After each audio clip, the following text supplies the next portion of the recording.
talking about healthcare, and it's like, yeah, all these things have to happen, and do we understand exactly how that works? No, but we understand that we trust the people that are doing that. So that, right, like you understand some basic stuff. So now when the world goes to shit, Yeah. well, you can always fall back on that. So yeah, I struggle with that. You go, what's the thing that we're best at? And then I go like, and then you have a team meeting and you say like, would you guys be happy doing this thing? And they look at you like, no. For somebody to try and figure out how they're going to fit into this world. That was the big thing for me. It was that I Mhm. was lucky enough to have a shop, and my dad brought me in the shop and we built stuff. And it, for somebody that was terrible at school, you had this opportunity Yeah. to realize that there was a place where things made sense to you, and what came fairly easy. If that makes And sense. that all goes back to when you were 5 and you were going, oh, this one breaks and this one doesn't, right? Like, so the tinkering, I think, is a critical part of a child's development. What's cool, I guess, is by the time we kind of know everything, then we die, and the next guy's got to figure it out. But But that's why we yes. get to do stuff like this, right? Where we get to have a Yeah, bullshit and share these things that we've learned along the way, yeah. and other people get to hear it and go, hey, maybe I could implement that, or maybe that makes sense to me. Or hey everybody, this is Better Building with Buck. Today I've got Kai with Greycor Construction, and we're going to talk a little bit about how he got into the business, what gets him excited, and what gets him up in the morning to continue to do this business that we've decided to do. So, Kai, you want to tell us a little bit about you and what gets you excited about doing what you do? Ooh, what gets me excited? I would say in general creation, creating things, Yeah. uh, which does lend to me enjoying the design process more so and more so. Like So on paper, we go or deep. like, Yeah, so we well, I have a relatively I have a bit of an engineering background, so I'm pretty proficient in AutoCAD, right. standard standard AutoCAD, which is God, it's expensive, but Yeah. uh I do like a lot of most of the measure ups. So the process for us is I'll usually like iPad. Once we get a design contractor, maybe we'll get into that later, Yeah, but sure. we'll measure up and I'll just sketch stuff on either the Notes app on my iPad or I use Procreate, which is Okay. a really cool app. I think it's like $12 to buy it. Yeah, my Oh, girlfriend used that for lots of our design stuff. what I like about that is I can zoom into an image, so I can take a Mm. much like I can if I'm doing like let's say a full house floor plan, I can zoom into a room and do some more accurate dimensions and windows and Oh, elevation cool. sketches off to the side and zoom out. Whereas the Notes app is it's locked at its current like whatever, just it's the size it is, so you Oh, I can't see. to put more detail. So that's what's nice about Procreate. And then I take that back to the office and basically put all that into CAD. So existing walls. So even if we know we're going to blow out walls, even if we know whatever it's going to be, we draw up existing. Um, so we can always fall back on that, or if we, something structural or whatever, we can leave it there. Right. Um, so then that goes into AutoCAD and we do very, very blocky designs. So that's where we'll throw, a bed, stuff like that. And so then you can start going, okay, well, this doesn't actually fit in the room this way. Mm. So you can guess all day at this type of stuff, but draw appliances and spaces and hallways. And so once we have all these, like, I guess, base elements, then I'll go into just trying to like I'll usually just like blast out all the walls and kind of go, okay, if we had no limits, where do we start, right? How would Mm. we divvy up this space and how would we because a lot of our work ends up being space utilization work. So in the renovations that we do, people want they want bigger bathrooms, bigger bedrooms, bigger kitchen, and And there's only so many square and feet. there's never room, and you're like, okay, well, and we don't want to make the house any bigger. So how do you make that work, right? How do you eliminate hallways is a big one. How do we Mm. get this useless space out of the house and try to really optimize the useful space or make given spaces multi-use, right? So, where something like a hallway is such a waste of space because it's only used to get from one place to another, right? It's Yeah, not totally fair. to accommodate the pullout of, let's say, a bar stool or something, right? So if now that space is used for seating space and it's a hallway, that type of thing. So we really try to space optimize. So then kind of from CAD, I'll pull up. So I'll render stuff in 3D in CAD. We'll do things, but it's very blocky. Like I don't go into materials selections and stuff in CAD. Mm, Uh, I'm just a lot better in CAD than other software. So I do that. yeah. So we have a rough design of kind of where we're at, what Hmm. we customers will usually throw kind of multiple options with some rough budgets on them, right? This is, if we kind of keep it the same here, we're sitting at 150. If we, do all this, now we got to break up all the slab to relocate plumbing and whatever. And now it's a $250,000 job or whatever it might be. Yeah, So, yeah. so, um, so there's a little bit of back and forth with that. Once we have a pretty definite plan, then well, my assistant actually is quite good at SketchUp. And Okay. still will import the CAD file into SketchUp, and then she starts going at materials and stuff. So then it goes into some pretty realistic renders. Um, and then if they want to pay for it, we go into ultra realistic renders. So we do full on renders where you'd swear it's a photograph of the room. Oh, Uh, do you find that people are wanting to spend the money on that, or do you think it's like, is it like a 28, 20%, 10%? Like, how, it's usually a size of project thing. okay. So we do stuff from, you know, small $2,000 jobs, Yeah. usually for repeat clients. It's kind of like, hey, come in and fix this, or yeah, You upgrade. already know how this is gonna go. Yeah, and Yeah. then the bigger jobs, I would say, when we start going, so we do SketchUp for pretty much everybody.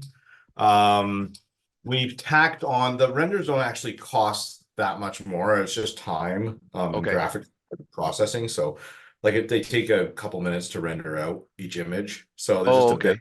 and like what starts being critical and what takes time to get there is we'll start playing around with lighting Mm. so that sometimes we're like, okay, well, this lighting doesn't look right, so we actually have to take this wall sconce and pull it off the wall a little bit to get some better shadowing so that the render looks nice. Oh, yeah. Like Interesting. stuff. But you don't know that until you've waited for 2 minutes for this thing to populate. So each image usually takes a good bit of generation time. Oh, I So see. that's kind of where the cost comes from Right. on that. So are you And guys doing that with the customer? Like if you're so, in a meeting? No, this is kind of like we're coming with yeah, this finished image that we feel is satisfactory to yeah. present. Okay. And sometimes it's even, we'll text them these images. Mm, yeah. It's some of them are so beautiful, it's hard to wait. So so it's yeah, so that process has been quite has become more and more enjoyable, I guess, over the years. Cool.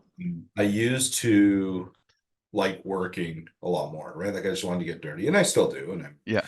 but the design process has become um, definitely my favorite part of the business. And there's some things that we do. So we work for some other contractors where we just do their design.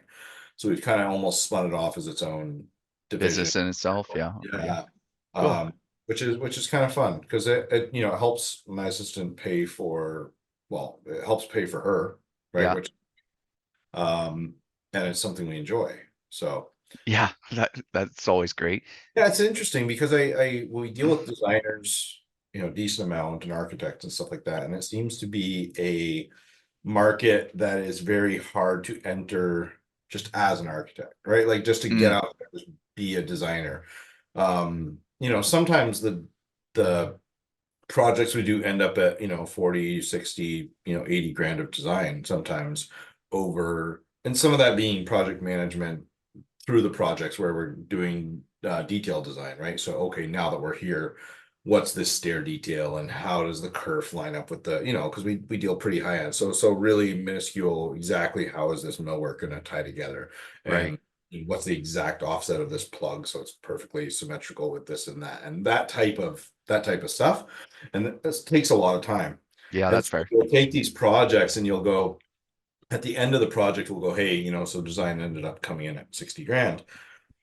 And we like surveying our customers at the end of a project. And one of those things is always kind of, would you have hired me just for design? Would you have written me a $60,000 check? Mm, Just run the job from a design perspective, deal with everything that we dealt with in design, and someone else do the work. And it's always no, we wouldn't have paid that upfront. mm, But now that we've done it, we're damn happy that we paid that and we're happy with the product, right? So like it's a hard thing to justify because so many right. people go, well, I can do that, right? I can renovate my bathroom. Like how many decisions are there to make, right? Only two probably, and I can Yeah, make those exactly. decisions pretty quickly. So then they, so it's just a hard thing to sell, I guess, which maybe I'm just not a good salesman, but that's it's just a tough thing to come up front and go, hey, write a big check for me to deal with all these little problems for you. And people kind of go, man, I could solve that myself. Is that more of in like a pre-construction type contract situation, or is it kind of like it it snowballs into, they thought they didn't need that much help, and they ended up needing more. So as that scope builds out, that design also builds out because they realize, hey, I actually do give a shit about this and that, and Yeah, let's try and solve these problems. I think it's a lack of understanding of the industry. Mm, Similar to, I don't understand where the dollars go in healthcare. yeah, I'm just ignorant to that. It doesn't mean they're dumb. We work for very, very smart people. It's just a lack of immersion in that industry. So, people kind of go, you buy a tub from Home Depot and you put it there and you stick tiles on the wall. Like what can, like, and so you just yeah, understand all the different that the decisions as to where you put your drop ear so that the shower bar hose doesn't wrap around the mixing valve when you right, like all these little things are critical decisions because that's incredibly frustrating if every time you raise up your shower head it's locked or you can't, you go to adjust your water and it's hitting it. And these are things that we care about yeah, strongly, right? fair So enough. we're sitting there with rope if we don't have the product yet, and we know the size of the hose, and we're hanging these things and going, exactly what's the lowest point this will be used, the highest point, how does it interfere? Does the bottom of the shower bar mount line up with the drop ear, or is it the top that lines up? Like these things, or is it centered, or is it right? And all this stuff takes time. Hmm. So we split design two different ways. We actually just recently, probably in the last 6 months, started an actual design contract. So especially on the bigger projects, we just go, hey, no commitment to us doing the project. Right. We think we'd like to, but let's sign a contract for a much smaller number, right? It might be 6 grand, it might be 10 grand, it might be 20 grand, depending on what type of project. But this will be, we'll get surveys, we'll get the engineers involved, we'll get, ultimately have a building permit set, we'll have renders, depending on whether you want ultra realistic or not. But there's some kind of budget here, and you'll have your design done. Right, there'll be collaboration through that. You'll have your permits ready. You'll have everything set up in this design contract, and so that's not a huge commitment, right? You're Right. not saying, "Hey, sign on 500,000 right now." Um, and then if they like us by then, it's kind of like a hey, if you don't like us by the end of that, have your brother do it. It Yeah. doesn't matter to us, right? It'll Yeah, at least start. all the details are done. Yeah, and here's your package. Do it yourself. It really doesn't matter to me. Um, and usually, well, I mean, we've never had someone give us design and not do the project because usually by then we've um Prove your we value. yeah, or they've grown to like us. And so there's but we honestly don't really care because the contract is just for the design. So it's a way of us getting our foot in the door in interesting projects. Yeah. Um and we end up doing, I think, pretty cool stuff if where we probably wouldn't have if we tried to have them sign on a $500,000 dotted line in the beginning. Yeah, no, that's fair. See And how that pans out, but that's how we're running it right now. yeah, and I think I don't think that everybody understands it. Like every project is a prototype, and it's like there's so many choices and selections at this point that to think that, like how many times you got, I want it white, and you go like, well, Which okay, way? which white are we Yeah. talking? So Chantilly lace if all else fails. Yeah. yeah, so it's, and I like how you shared that talking about healthcare. And it's like, yeah, all these things have to happen. And do we understand exactly how that works? No, but we understand that we trust the people that are doing that. And you kind of got to give somebody the reins to be able to take this project and start moving it forward instead of it just being an idea in a head. Yeah. Yeah. I think what's also interesting is I look back at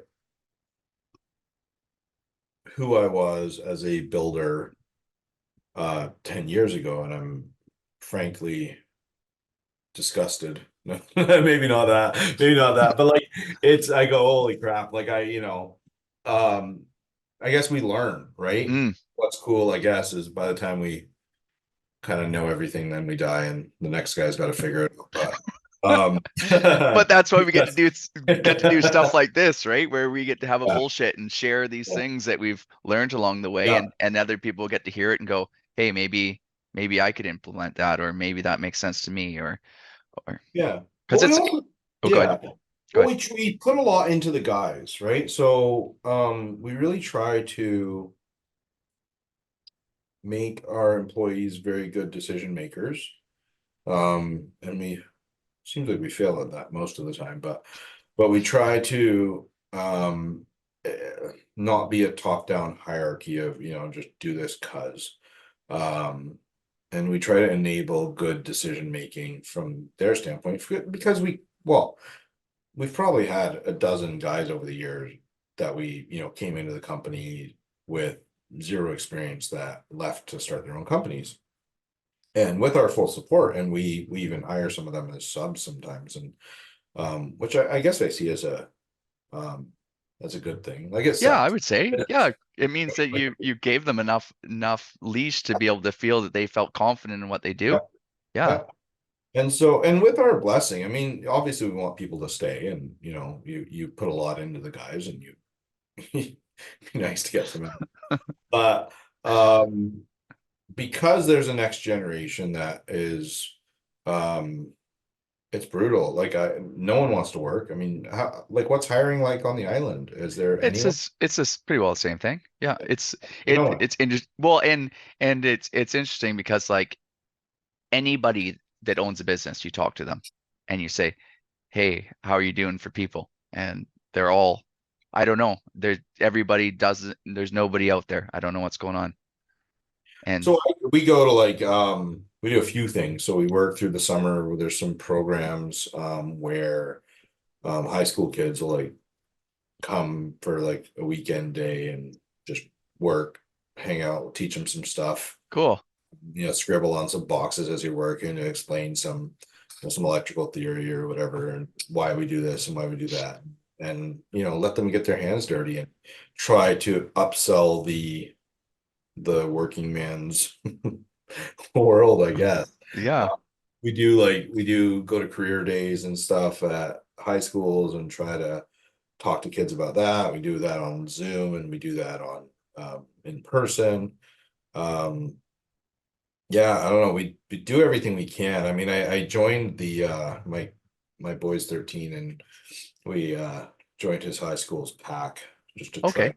for for sports and general stuff, and a little less craziness and a little more sports and trades and stuff like that, but to try to find a way to encourage the STEM fields, really, right? Just the physical world stuff, and everyone wants to be a YouTuber, my kids included, and it's like, look, man, I mean, There's only so many of those.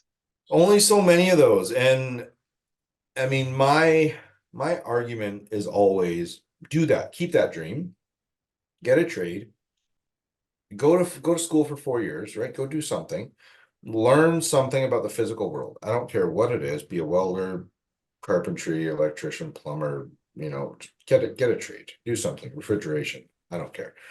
Um, if you're a plumber, you are going to work in houses enough that you're going to understand the way they're framed.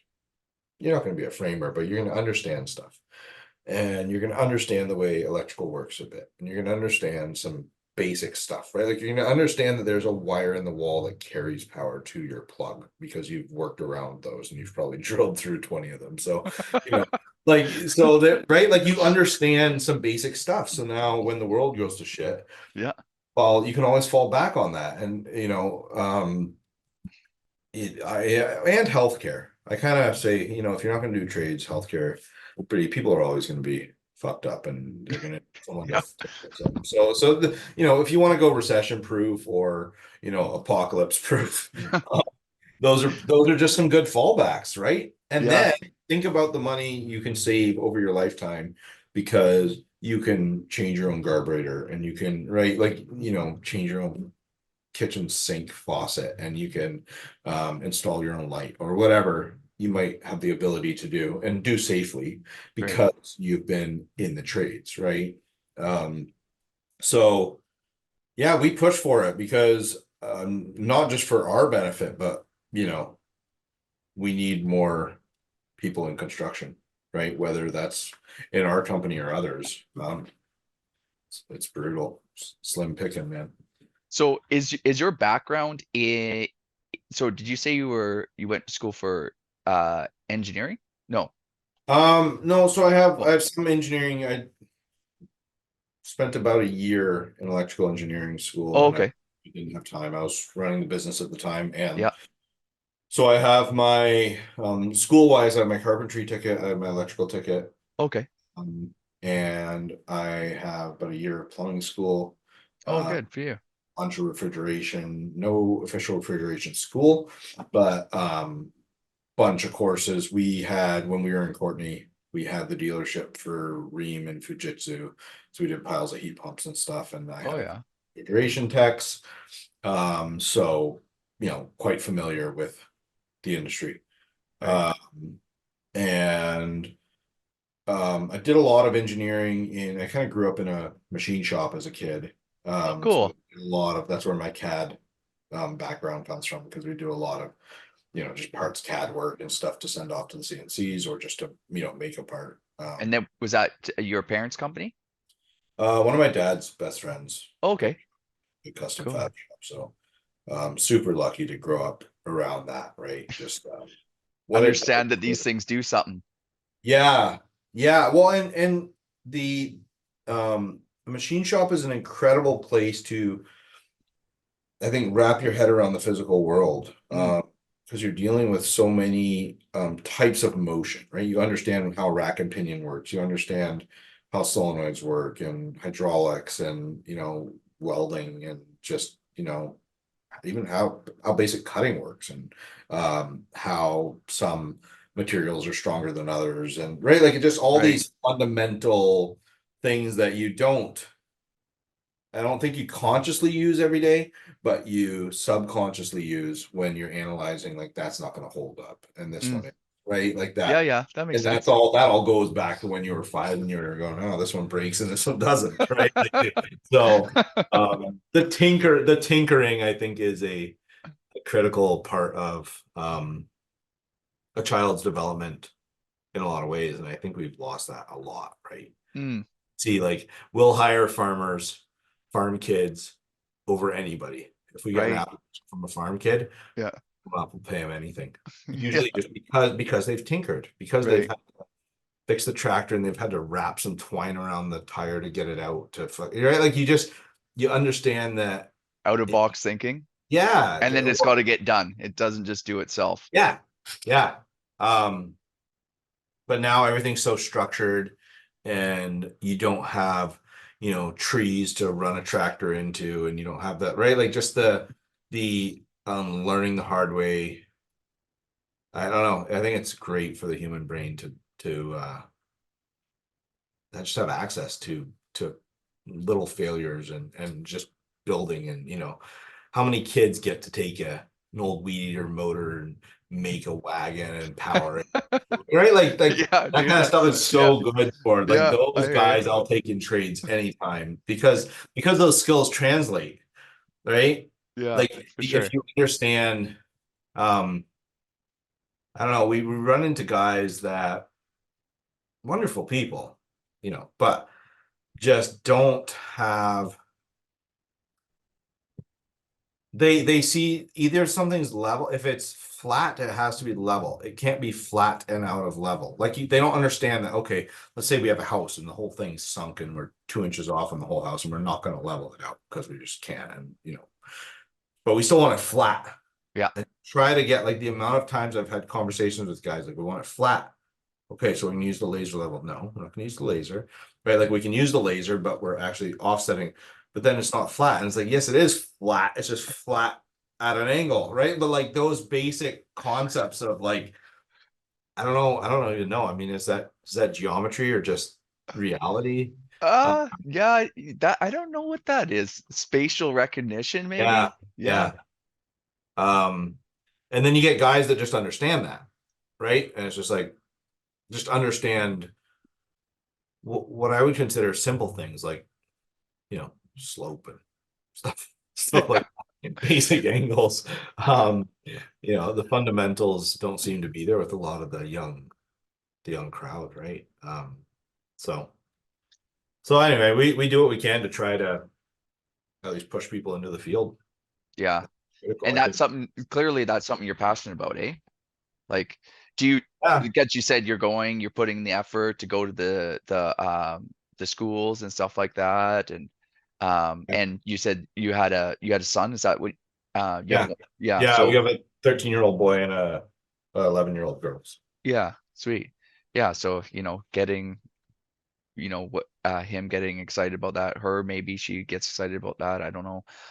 But yeah, there's a lot of opportunity for somebody to try and figure out how they're going to fit into this world. That was the big thing for me, was that I Mhm. was lucky enough to have a shop, and my dad brought me in the shop and we built stuff. And it, for somebody that was terrible at school, you had this opportunity Yeah. to realize that there was a place where things made sense to you, and what came fairly easy.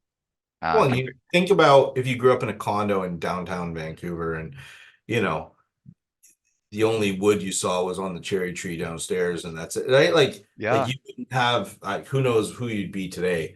But you definitely wouldn't, like, you likely wouldn't be doing what you're doing yeah, because, you and I don't know how you solve that though. I don't know how you get kids to have shops in the, in their back. Like yeah. that's gone in so many ways. I mean, there's still some, but it used to be everybody. I mean, everybody's dad was either, tinkering with cars or building some wood or something, right? Like everyone Yeah, did something. Um, that's not, it's not there anymore. So I think that's a lot of why there's no one in the trades, because they don't even know, there's just no basis for who does stuff. We just buy a house and it just works, and it's just like there's no concept to right. yeah, yeah. Yeah, No, that's interesting. Yeah, to say that, because like you think about um, is it, we build parks, but does a community center now also, should it have this space that's dedicated to this tinkered yeah, um yeah, space? And then I guess then it's also like, in because obviously each one of these tinkering spaces couldn't be for every particular trade. right, So it might be that throughout the town you have, like, this one's doing this, has this little wood shop, and this one has this one lift for yeah, mechanics or whatever.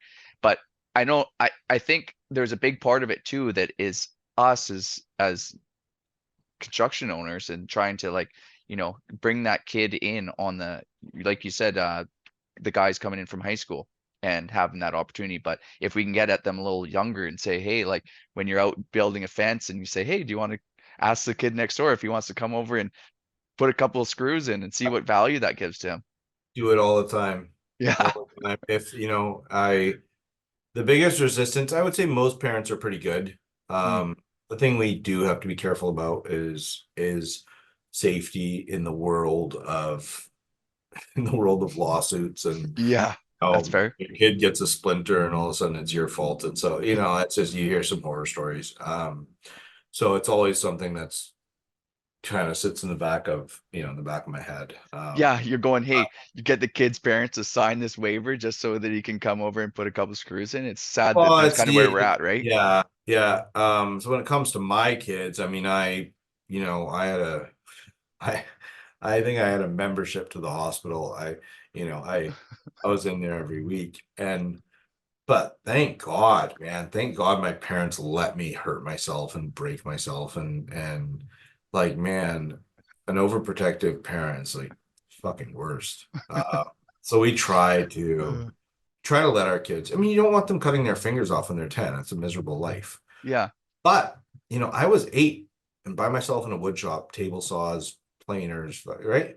yeah. And you know, I didn't cut anything off yet. So but there was, because I don't know, I don't know if that's luck, because there's plenty of kids that are smart enough and accidents happen. I mean, my Mm. dad cut his thumb off, when he was an adult.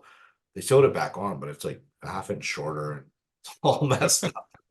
Um, Doesn't quite function the same. it's not quite the same, but Yeah. yeah, I mean, you bring these kids onto site and you go, work and whatever, and here's some stuff, break some stuff or help with this or screw some stuff in, and then you kind of go, oh, what if they hurt themselves, right? So Yeah.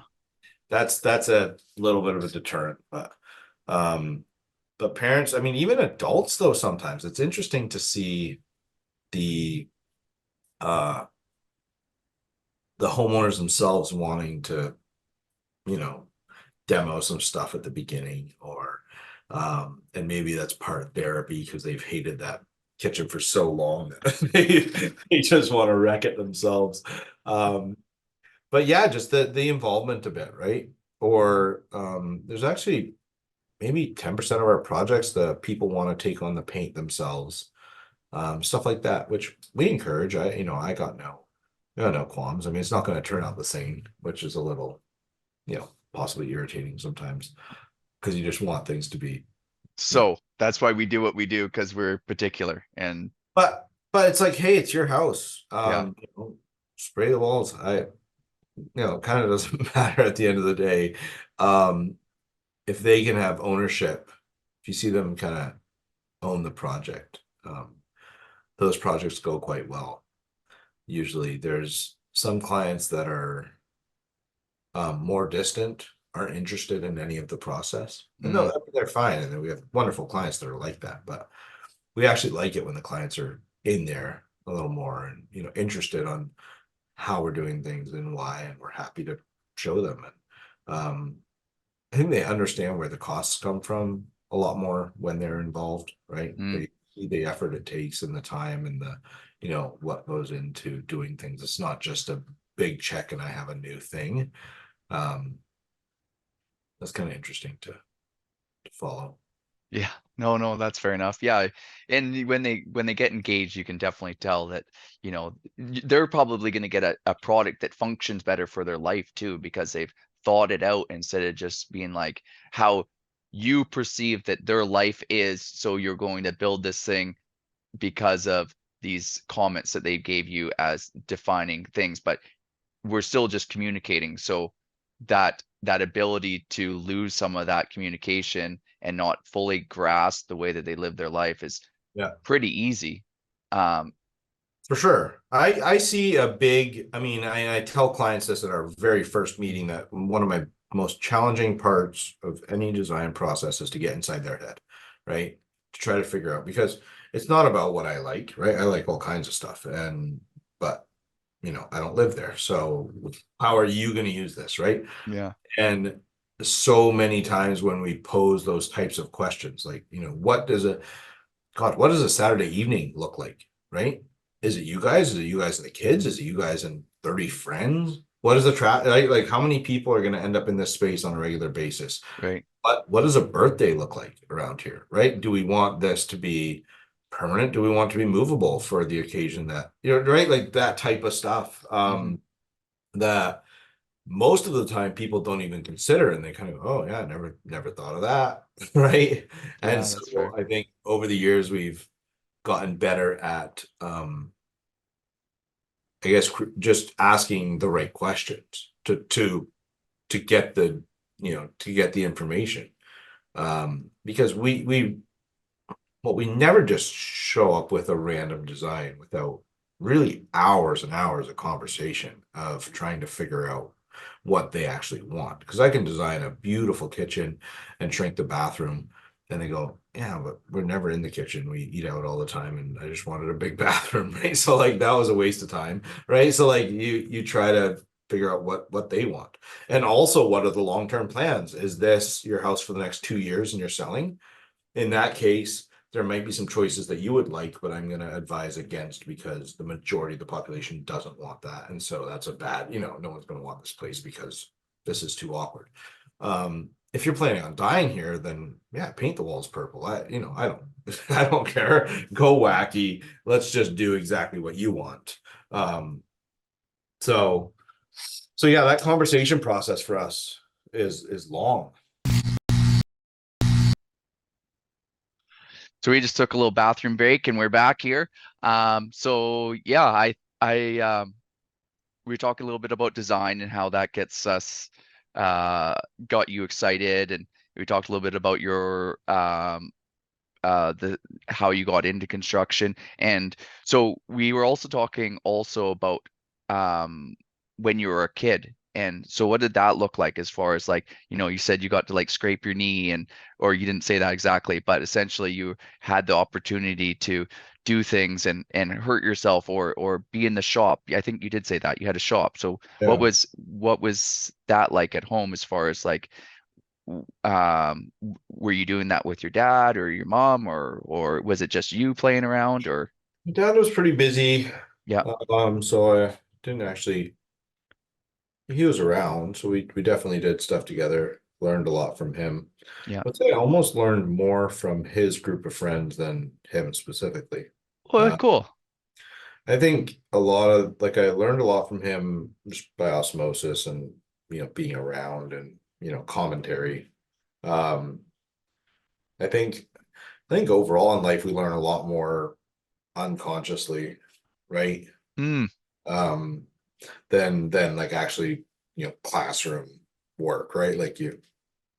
So my dad's great. He does nice stuff. I would say he's more of a rough carpenter. He doesn't have the same level of analness that I do, okay.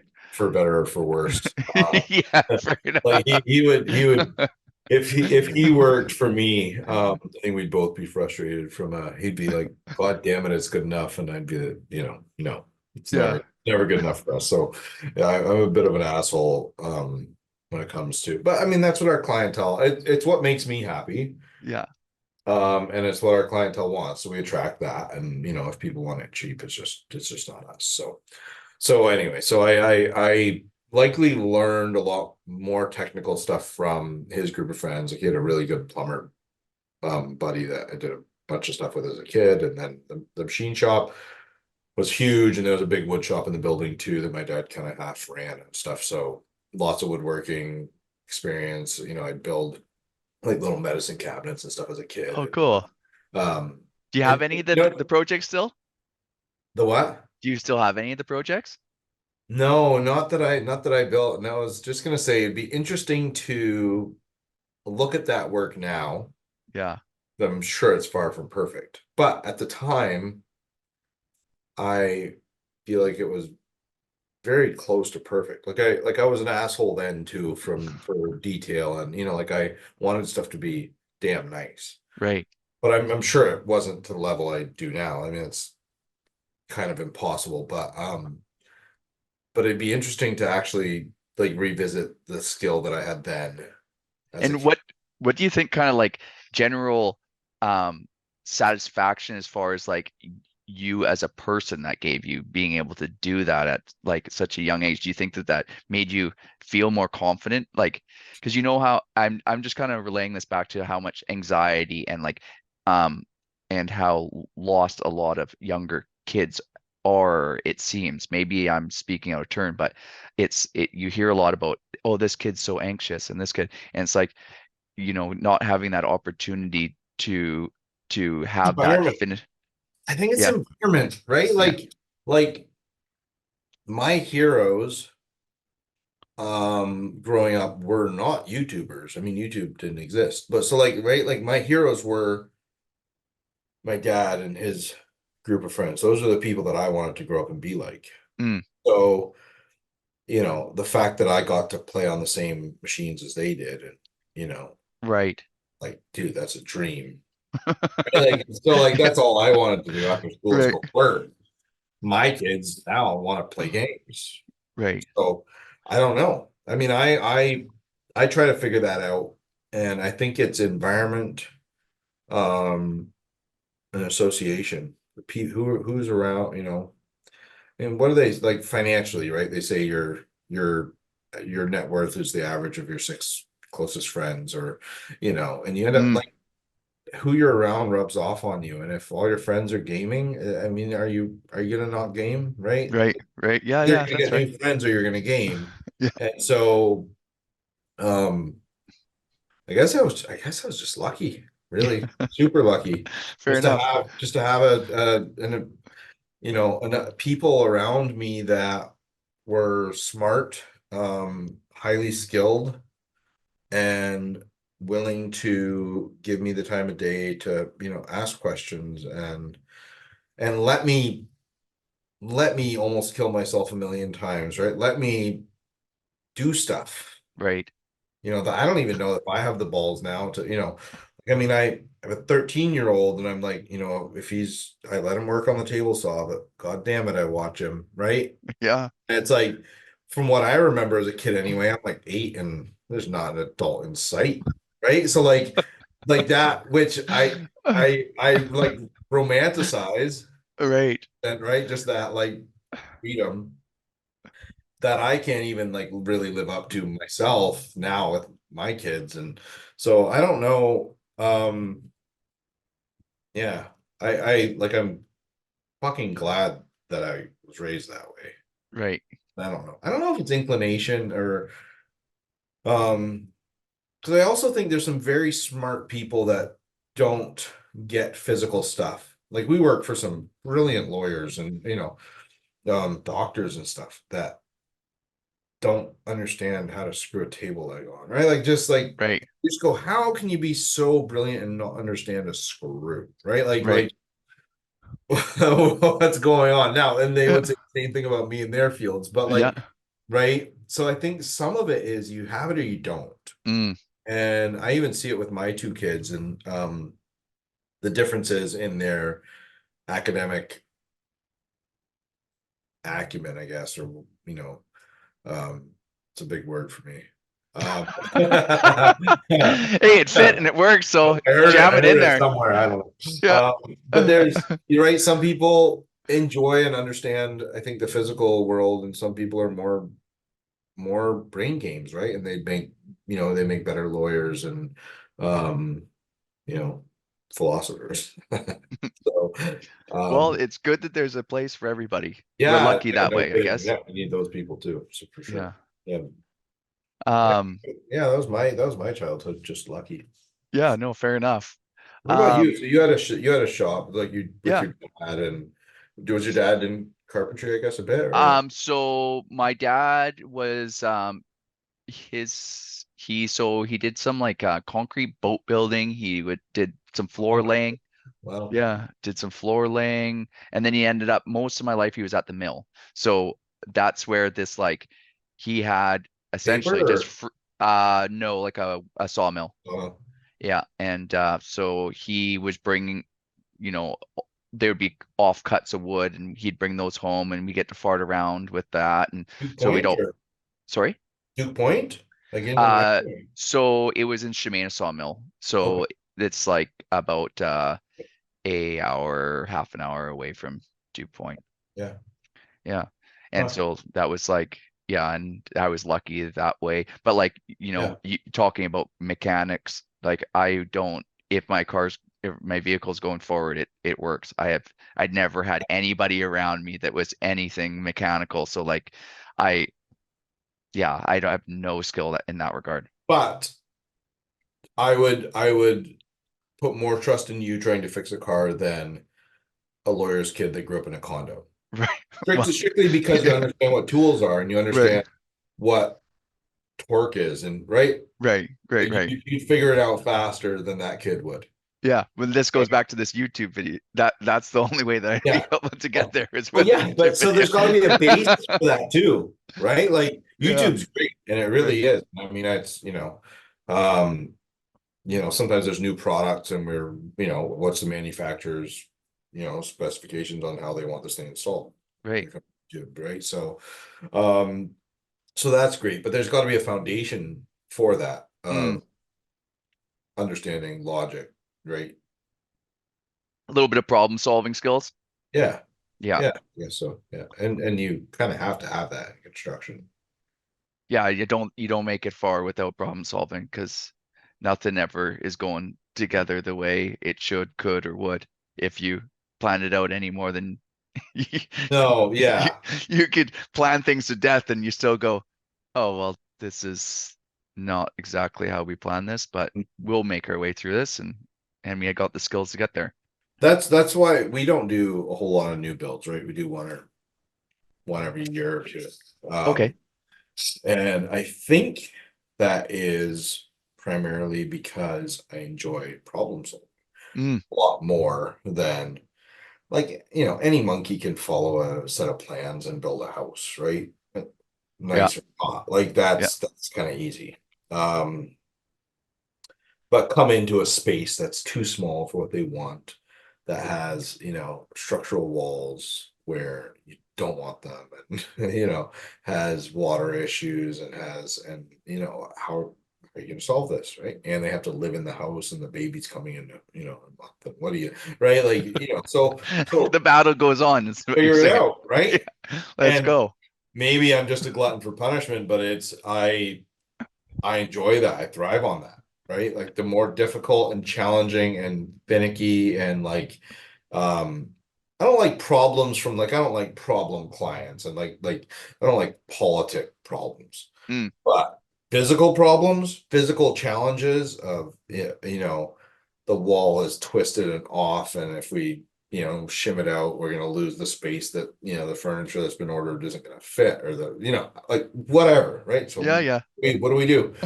That shit's like, oh, yeah, they're hard on for that. That's Yeah, that's fair, dude. yeah, That's you definitely I think lots of people will go into construction thinking that they are going to do this task like the the um the majority of what you're going to accomplish as far as like fit this, put this thing together.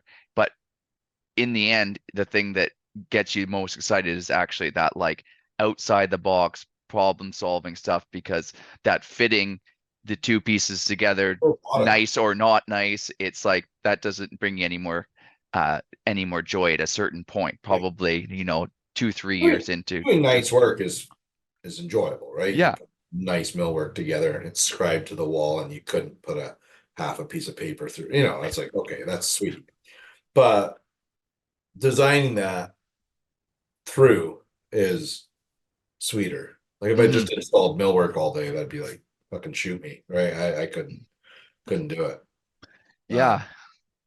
And that's so, fair. Like the thing about renovations too, like if that's what you're consistently doing, is that you get to tick the box of the problem solving and then also get to do the fit and finish of things yeah, coming together and you're doing different things all the time, which is nice because like you say, if you were just a trim carpenter and pounding out trim every day, it's like, yeah, I fitted this joint as tight as it could be for weeks on end now. And it's like, let's get on to something new. Oh no, we're just moving to the next house and doing the same thing.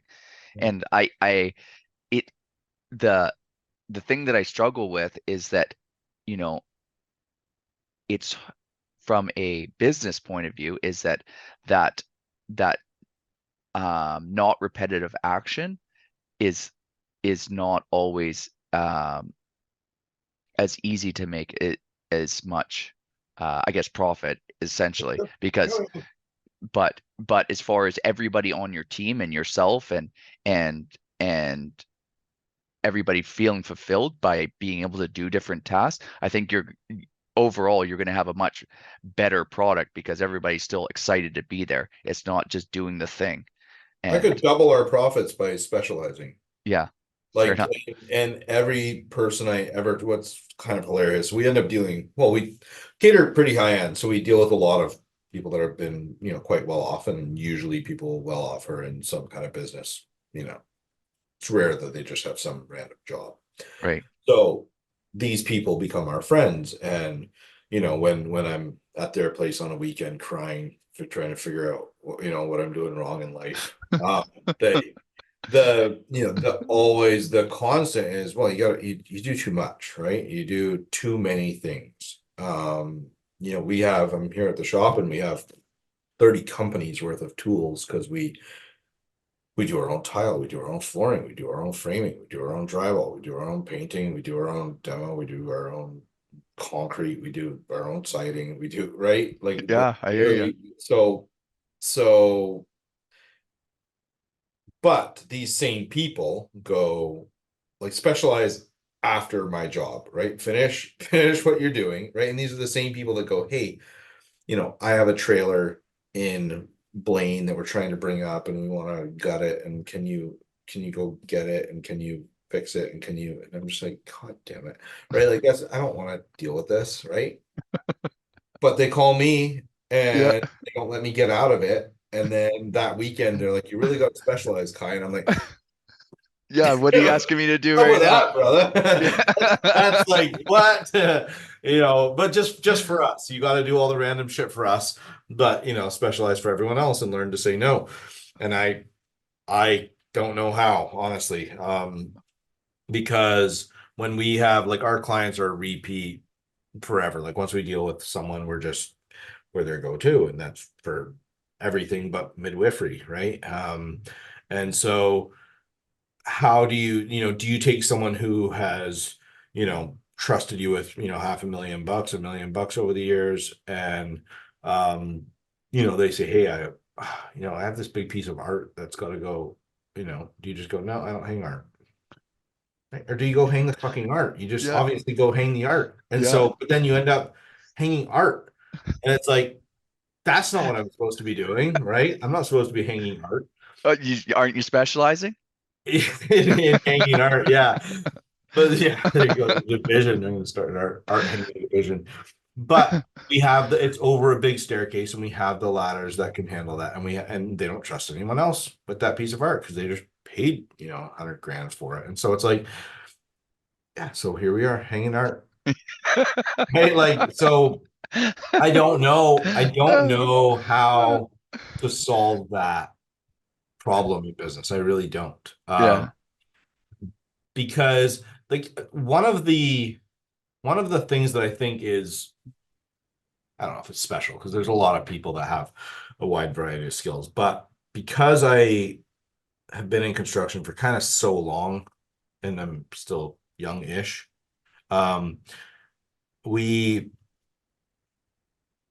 I see the way other contractors run jobs. So let's say there's a challenge where there's plumbing that has to come through here. There's no way to solve that, and the ducting has to go through there. It doesn't fit, and code says we have to have some setback from right. So then it's a big field meeting, and the engineer comes in because can we cut this? And the HVAC guy goes, no, I can't. I have to have too big of a radius. This doesn't work. And the plumbing guy's sitting there going like, no, my pipes they can't because I can't drill through this, and for fire this, and right. Yeah. And big circle jerk, and no one like knows how to solve this problem, right?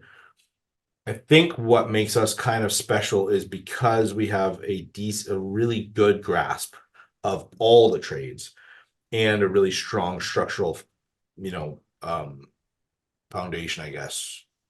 Like I'm for the structural side, I do most of our structural engineering, and I basically send it to our engineers and go, this will work, right? And they go, yeah, sure, and they stamp it. Like that's kind of the way that works. Right. So it allows us to be quite creative with our structural stuff because they go, well, if we're going to support this, I want a PSL here. And I'm like, well, I don't want a PSL. I want to, I want to do it in fir, and I think it should be this size. And but how do we attach that? Well, here's this custom bracket design, and they go, okay, yeah, I guess that'll work, right? And so where Yeah. they're not going to come up with that because they don't see the design. They're not designers; they're engineers, right? And it's You also get not in you, that, not in a book. yeah. It's not in Simpson's book. But because that all comes from one kind of point, I sit there and I go, we got a problem. So what's actually going to happen?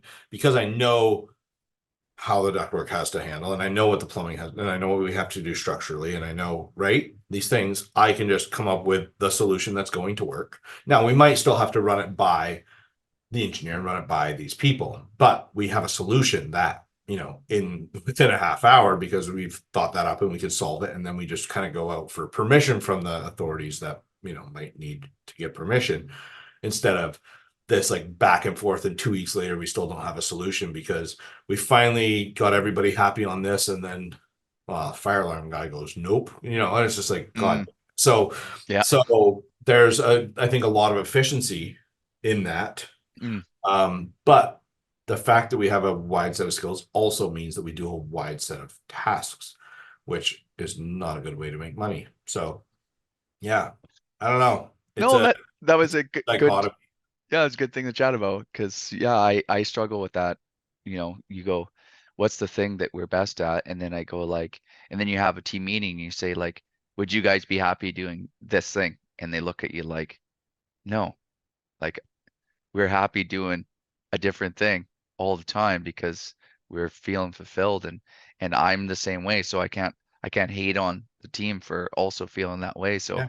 and everybody gets to be, I always feel like if a carpenter, for instance, should have to do a section of their apprenticeship through renovations, and instead of like, Yeah. you Just, can get your ticket and all you did was pour concrete, yeah. or Well, it's it's the like, same in electrical or though, right? oh, You get okay, electrical apprentices and all they've done is install receptacles in high rises for 4 years.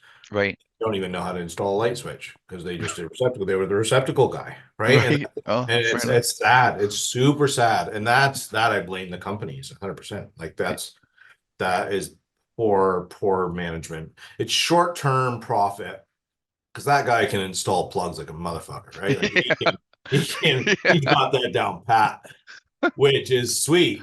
yeah, But now you put that guy out into the world, that project closes, and you've put a guy out there that's a journeyman that's mm, only installed plugs.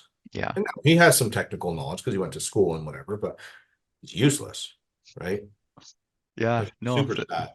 And then carpentry is the same thing. You get yeah, guys. I mean, we had a kid that we hired that, well, he failed his red seal, but he was a fourth year carpenter, and the level of stuff that he didn't know, and he honestly was like, I didn't pay attention, right?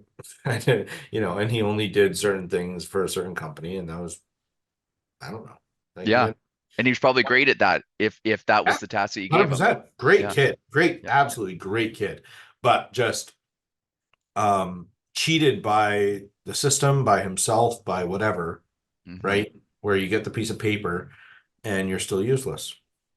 So Yeah, that's sad. We don't, that's why we don't care about paper, yeah. really. Fair enough. We have them where when we need them, obviously we need them for, to hold certain licenses and pull certain permits and all that stuff. But like employee wise, um, I don't care. Right. You can come in with a stack of papers and because we've had guys like that, right? You come in Mm, with all the paperwork and you just go, can't tie your own boots, man. Like what? How did you, right? What did yeah. you do? Did you pay someone off to get that paper? Like it doesn't make sense. And you get kids that, don't know anything, but 2 weeks in, they're better than your journeyman because they catch on and they get it and they, right? And Hmm. that's what a guy wants. Yeah, So fair enough. And how many guys are you usually running at a time? right now we are five, and Okay. myself and my Yeah. assistant. Sweet. So, Yeah, and what kind of size team do you feel is like satisfactory that you are happy with when you, yeah.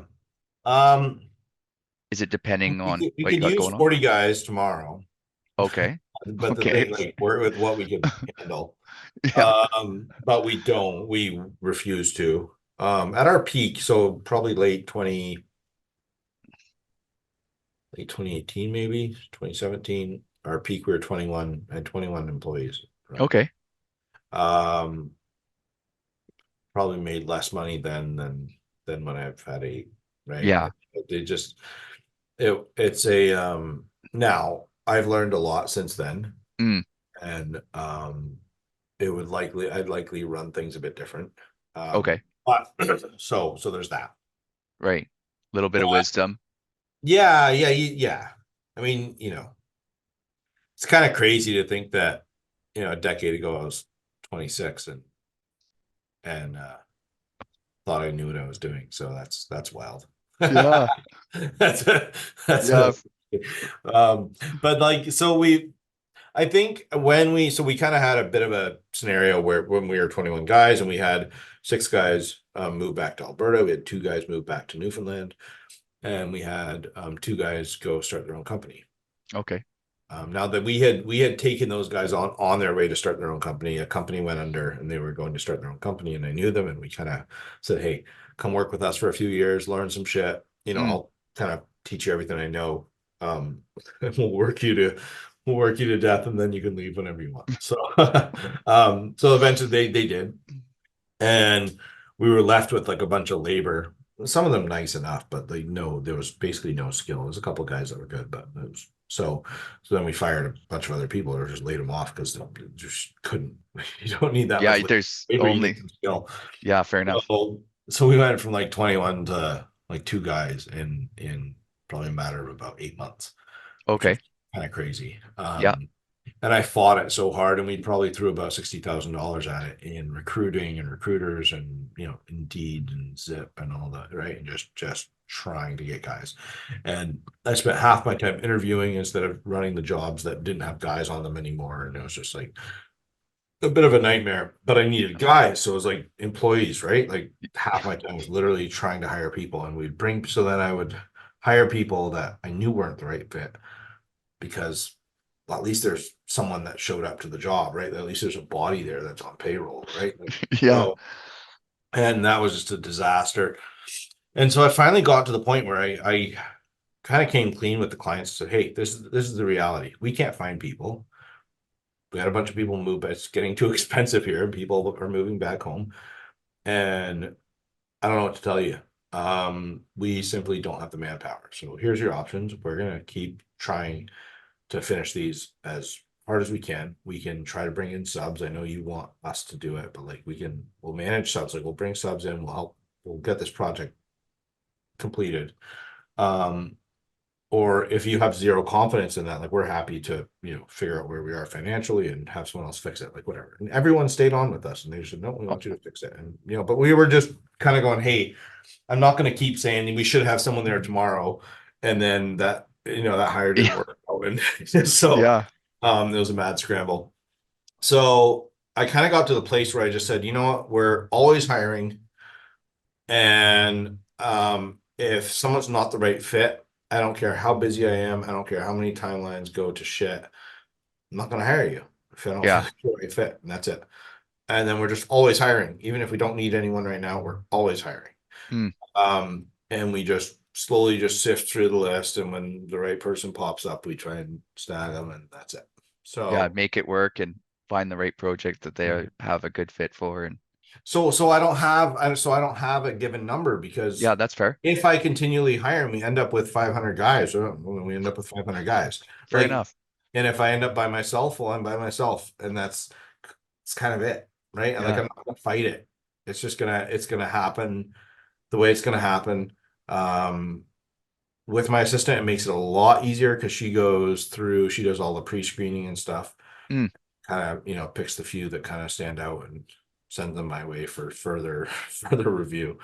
So that's a more efficient system than me spending, an hour every day combing a bunch of people that, have 2 weeks of experience dishwashing and want to be a lead carpenter, and you just go like, okay. yeah.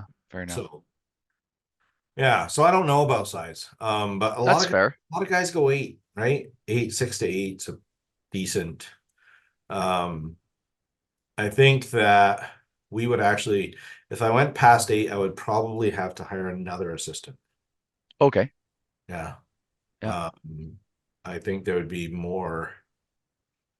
Well, my assistant's just incredible. She enables my insanity. So she she does all the back end stuff that allows me to, work 29 hours a day and be with the guys and design and so and not have to worry about the office so much. So that's incredible. But I mean, she's almost overloaded as it is. And I think if we had more people and more scheduling and more jobs to run and project manage, that we'd probably have to go get her an assistant. So there you go. Yeah, fair enough. Bottom line. Yeah, no, and How when many you do you went, have?